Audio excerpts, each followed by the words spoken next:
तो आज मैं आपको सिखाने जा रही हूँ एक ऐसा वायरल लंदन केक जिसे देखकर यकीन नहीं आएगा कि ये बगैर ओवन के तैयार किया हुआ है। सच बताऊँ तो मुझे भी शुरू में जब बेकिंग करना स्टार्ट किया था तो लगता था कि इतना नरम क्रीमी और बगैर ओवन के केक बनाना शायद मुश्किल होगा। लेकिन जब मैंने बेकिंग करना स्टार्ट किया बिना ओवन के तो यकीन आया कि वाकई में बेकिंग की जा सकती है और उसके लिए हमें किसी भी महंगे टूल्स की भी ज़रूरत नहीं पड़ती है। और इस केक की खूबसूरती चॉकलेटी तह, अंदर नरम स्पंज और क्रीम की ऐसी तह कि हरने वाला मुंह में जाते ही घुल जाए। तो बहुत ही कमाल की रेसिपी है, आखिर तक ज़रूर देखिएगा। रेसिपी को आखिर तक देखिएगा ताकि इसका कोई भी अहम पार्ट आप मिस ना करें। और अगर आपको वीडियो ज़रा सा भी पसंद आए तो इसे लाइक ज़रूर कीजिएगा। तो चलें फिर टाइम वेस्ट के बिना रेसिपी को बनाना स्टार्ट करते हैं। बिस्मिल्लाहिर्रहमानिर्रहीम। तो जी बिस्मिल्लाह करके रेसिपी को बनाना स्टार्ट करते हैं। सबसे पहले हम केक मिक्स तैयार करेंगे, जिसके लिए मैंने 1.5 कप मैदा लिया है। चने की मदद से इसको छान लीजिएगा। छानने से ये होता है कि इसमें एयर बबल्स बन जाते हैं और इसमें कोई गुठली भी हो वो भी ख़त्म हो जाती है। अब यहाँ पर हमें चाहिए होगा कोको पाउडर। 1/3 कप मैंने कोको पाउडर का इस्तेमाल किया है। अच्छी क्वालिटी का इस्तेमाल कीजिएगा, जायका अच्छा आता है।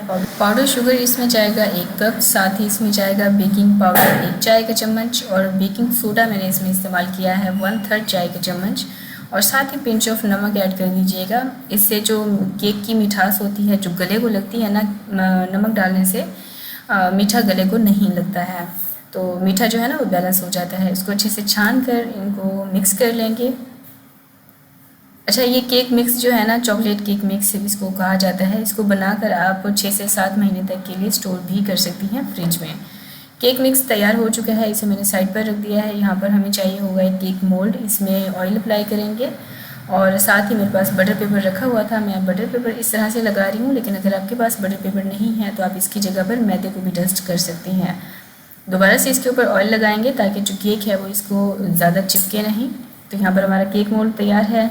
जो केक का हमने मिक्सचर तैयार करके रखा था, अब इसमें डालेंगे कुछ लिक्विड इंग्रेडिएंट्स। तो जिसमें मैंने 2 अदद रूम टेम्परेचर पर अंडे लिए हैं और साथ ही इसमें आधा कप दूध जाएगा। मेक श्योर कीजिएगा कि इसमें जो भी चीज़ें आप इस्तेमाल करें वो सारी रूम टेम्परेचर पर होनी चाहिए। और साथ ही मैंने इसमें ऐड किया है आधा कप कुकिंग ऑयल।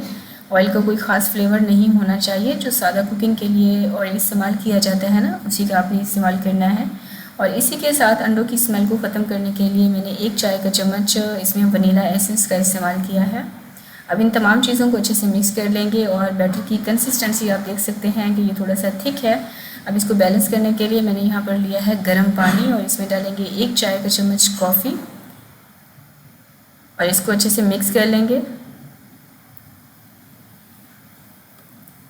अच्छा, फेसबुक पर मुझे एक कमेंट आया था कि क्या हम इस गर्म पानी की जगह पर दूध का इस्तेमाल कर सकते हैं। तो जी नहीं, चॉकलेट केक को जो है सॉफ्ट और स्पंजी बनाने के लिए ये गर्म पानी और कॉफ़ी का अगर आप इस्तेमाल करेंगे, आपका जो केक है वो बहुत बेहतरीन बनकर तैयार होगा।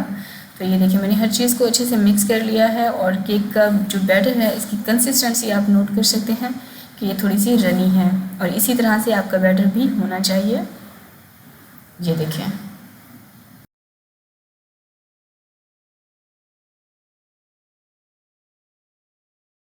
और अब साइडों पर थोड़ा सा इस तरह से लगा देंगे। ऐसा करने से ये होता है कि जो दरमियान से केक बहुत ज़्यादा उठ जाता है ना, वो नहीं उठेगा, बल्कि कम ही उठेगा और बहुत ही बैलेंस रहता है। अब यहाँ पर मैंने पतीले को 10 मिनट पहले हाई फ्लेम पर गर्म होने के लिए रख दिया था। ये अच्छा खासा गर्म है। बहुत एहतियात से आप इस केक मोल्ड को इस पतीले के अंदर रखिएगा और इसको ढक कर कम से कम भी आप 40 to 45 मिनट्स तक के लिए बेक कीजिएगा। अगर आप इसको माइक्रोवेव में बेक करना चाह रहे हैं तो फिर आप इसको प्री हीटेड ओवन में 30 to 35 मिनट्स का टाइम दीजिएगा। आपका केक बहुत बेहतरीन बेक हो जाएगा। और अगर आप पतीले में बेक कर रहे हैं तो फिर आपने 40 मिनट्स के बाद टूथपिक की मदद से इसको दरमियान से इस तरह से चेक करना है और जब देखें कि टूथपिक क्लियर है तो समझ जाएं आपका केक बेक हो चुका है। तो यहाँ पर मैंने इसको 45 मिनट्स दिए थे और मेरा केक बहुत बेहतरीन किस्म का बेक हो चुका था। फिर मैंने इसको पतीले में ही पड़ा रहने दिया और कवर ही रहने दिया था ताकि जो केक है ना, इसका मॉइस्चर ना उड़े। तो जो केक है वो कम्प्लीटली ठंडा हो गया और अब मैं इसको जो है आपको डीमोल्ड करके दिखा रही हूँ और आप देख सकते हैं कि ये कितना ज़्यादा सॉफ्ट, स्पंजी और दानेदार बनकर तैयार हुआ है। ये देखिए, तो सारी टिप्स एंड ट्रिक्स को फॉलो करते हुए अगर आप ये केक बेक करेंगी तो इंशाल्लाह आपका केक भी ख़राब नहीं होगा। तो मैं इसको रख दूँगी साइड पर। अब इस केक के लिए एक फ्रॉस्टिंग तैयार की जाती है, बटर फ्रॉस्टिंग।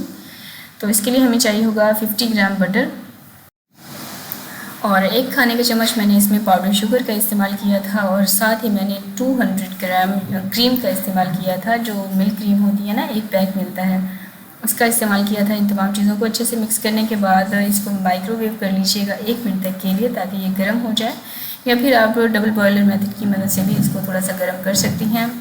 ये मेथड थोड़ा सा इजी रहता है इसलिए। अब इसमें डालेंगे 200 ग्राम चॉकलेट। मैं यहाँ पर जो है मिल्क कंपाउंड चॉकलेट का इस्तेमाल कर रही हूँ। इसको डालने के बाद 5-1 मिनट तक के लिए आप इसको एज इट इज़ पड़ा रहने दें और उसके बाद आप इसको अच्छे से मिक्स करेंगी तो ये फ़ौरन से डिज़ोल्व हो जाएगी इस क्रीम के और मक्खन के अंदर। अच्छे से मिक्स करने के बाद मेक श्योर कीजिएगा कि इसमें किसी भी किस्म की गुठली बाकी ना रहे। फिर इसको क्लिंग रैप की मदद से इस तरह से कवर करेंगे चॉकलेट के ऊपर ना, इस तरह से प्रेस करते हुए, ताकि इसके ऊपर ना एक तह सी ना जमे, और इसको रूम टेम्परेचर पर आने दीजिएगा। जब देखेंगे ये ठंडी हो चुकी है फिर इसको उठा के फ्रिज में रख दीजिएगा ताकि ये कम्प्लीटली चिल्ड हो जाए। अब यहाँ पर ना इस वायरल लंदन केक में एक कैरमल का जो है सॉल्टेड कैरमल का इस्तेमाल किया जाता है, जिसके लिए मैंने एक पैन में 1 कप चीनी डाला है। इसमें 2 से 3 खाने के चम्मच पानी डालें और शुगर को मेल्ट होने दें। जब देखें कि शुगर कुछ इस तरह से कन्वर्ट हो चुकी है, बिल्कुल जिस तरह से शहद होता है ना उस कलर में कन्वर्ट हो चुकी है, फिर हम इसमें ऐड करेंगे मक्खन। अच्छा, इस चीनी के रंग को ना मज़ीद आप डार्क कलर की तरफ मत लेके जाइएगा, फिर आपका जो कैरमल है वो जो है कड़वा हो सकता है, इस चीज़ का ख्याल रखिएगा।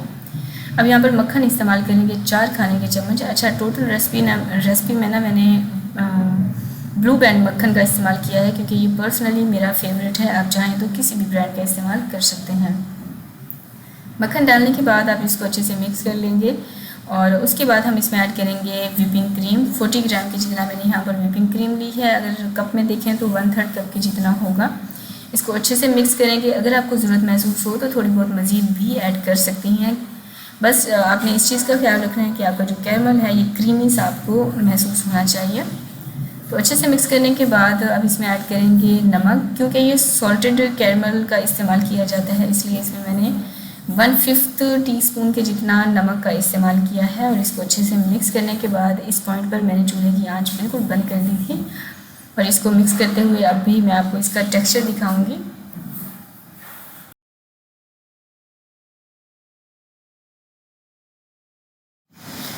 ये देखें, तो ये बहुत बेहतरीन किस्म का कैरमल हमारे पास तैयार हो चुका है। रेसिपी से रिलेटेड कोई भी सवाल आपके दिमाग में आ रहा है तो आप कमेंट सेक्शन में मुझसे वो सवाल पूछ सकती हैं। इंशाल्लाह मैं आपको ज़रूर गाइड करूँगी।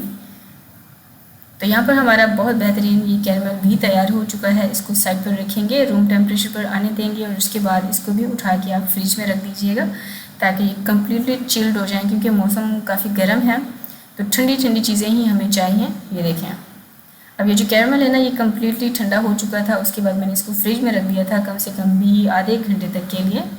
और उसके बाद इसका ये जो फाइनल लुक है वो कुछ इस तरह से होगा। तो अब हम इसमें ऐड करेंगे व्हिपिंग क्रीम। मैं यहाँ पर 1/3 कप व्हिपिंग क्रीम का इस्तेमाल कर रही हूँ।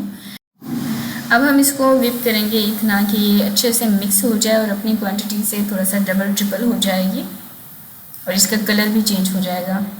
अच्छा, मैं यहाँ पर इलेक्ट्रिक बीटर का इस्तेमाल कर रही हूँ। आप चाहें तो हैंड विस्कर का भी इस्तेमाल कर सकते हैं। हैंड विस्कर से काम थोड़ा सा मुश्किल होता है, लेकिन इलेक्ट्रिक बीटर से ये होता है कि काम आसानी से हो जाता है। मैंने दोनों चीज़ों को अच्छे से मिक्स कर लिया है, व्हिपिंग क्रीम और कैरमल को, और ये हमारे पास बहुत ही यमी किस्म की ये कैरमल क्रीम तैयार हो चुकी है। ये जो वायरल लंदन केक है ना, इसकी जो क्रीम्स हम अभी बना रहे हैं ना, एक हमने बटर क्रीम फ्रोस्टिंग बनाकर तैयार की है, चॉकलेट फ्रोस्टिंग, और दूसरा ये जो हमने कैरमल बना के तैयार किया है, सारा गेम चेंज कर देगा इस केक का। तो ये देखें, अब इसको भी मैं फ्रिज में रख दूँगी कम से कम भी 20 मिनट तक के लिए। आप इसको फ्रिज में रख दीजिएगा ताकि ये सेट हो जाए अच्छे से। तो ये देखें, चॉकलेट को भी मैंने फ्रिज में रख दिया था और ये जो हमने कैरमल क्रीम बनाकर तैयार की है इसे भी मैंने फ्रिज में रख दिया था। दोनों ही सेट हो चुकी हैं। ये देखें, जब आप इसको फ्रिज में रख के उठाएंगे तो आपको फील नहीं होगा कि इसमें हमने क्रीम का इस्तेमाल किया है या फिर मक्खन का इस्तेमाल किया है। बहुत बेहतरीन किस्म की फ्रोस्टिंग तैयार हो चुकी है।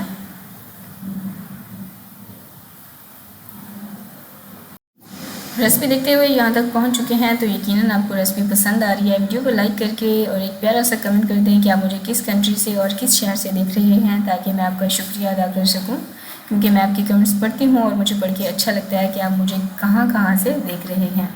अब ये जो केक था ना, इसको मैंने 3 इक्वल जो है स्लाइस में कट कर लिया था। बहुत ही आसानी के साथ नाइफ़ की मदद से आप इसको कट कर लीजिएगा और इसको सेम मोल्ड में रखते हुए पहली लेयर हम कैरमल क्रीम की लगाएंगे और दूसरी लेयर हमने चॉकलेट क्रीम की लगानी है इस तरह से, और इसको फ्लैट कर दीजिएगा।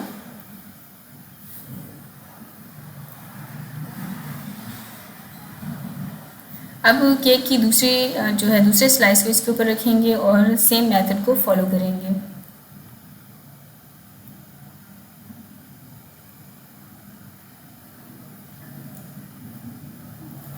फाइनल लेयर को रखेंगे और इसको मैं इस तरह से प्लास्टिक रैप से कवर करके इसको सेट होने के लिए रख दूँगी, कम से कम भी 1 घंटे तक के लिए।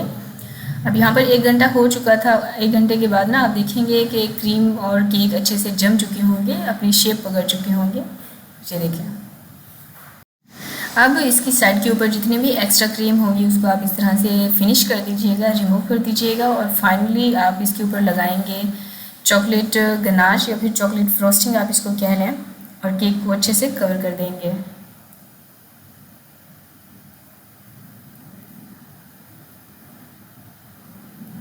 और तैयार है हमारा वायरल लंदन केक। ये बहुत ही यम्मी बनकर तैयार हुआ था। मैंने भी फर्स्ट टाइम इसको बनाया और यकीन करें इसका आउटकम इतना बेहतरीन आया था कि सब हैरान रह गए थे, क्योंकि ये बहुत ही यम्मी बनकर तैयार हुआ है और कोई गैस ही नहीं कर पाएगा कि आपने इसको बिना ओवन के बनाकर तैयार किया है। गरम नाइफ़ की मदद से आप इसको कट कीजिएगा। जैसे स्लाइस कट करेंगे ना, आपका दिल करेगा इस टाइम आपको चाय मिल जाए या फिर कॉफ़ी मिल जाए और उसके साथ बैठकर आप इस केक को एंजॉय करें। उफ़, क्या ही बात है, मज़ा आ जाएगा। मस्ट ट्राई रेसिपी है। वीडियो को लाजमी बनाइएगा, इसको सेव कर लें और इसको शेयर कर दें अपने फ्रेंड्स और फैमिली के साथ। और मज़ीद ऐसी रेसिपीज़ के लिए आप मेरा यूट्यूब चैनल भी विज़िट कर सकते हैं, क्योंकि बहुत बेहतरीन किस्म की रेसिपीज़ मैं अपने चैनल पर डेली बेसिस पर अपलोड करती रहती हूँ। और अगर कोई बेकिंग से रिलेटेड आपको रेसिपी चाहिए तो आप कमेंट करके बता सकते हैं। तो जी, ये थी हमारी आज की रेसिपी। उम्मीद करती हूँ आपको पसंद आई होगी। वीडियो को लाइक करके इसे शेयर कर दिया होगा अपने फ्रेंड्स और फैमिली के साथ। कोई रेसिपी चाहिए कमेंट करके बताइएगा, इंशाल्लाह वो रेसिपी आपके लिए ज़रूर बनाऊँगी। और अगर आप इन रेसिपीज़ की फीडबैक मेरे साथ शेयर करना चाहते हैं तो आप मेरे इंस्टाग्राम पेज पर कर सकते हैं, जिसका यूज़र नेम है iceandspice.pk, और इसका जो लिंक है वो मैं डिस्क्रिप्शन बॉक्स में दे दूँगी। आप वहाँ पे क्लिक करके डायरेक्ट मेरे साथ कॉन्टैक्ट कर सकते हैं। मिलते हैं किसी और बहुत बेहतरीन किस्म की रेसिपी के साथ। मुझे दुआ में याद रखिएगा। Till then take care. अल्लाह हाफिज़।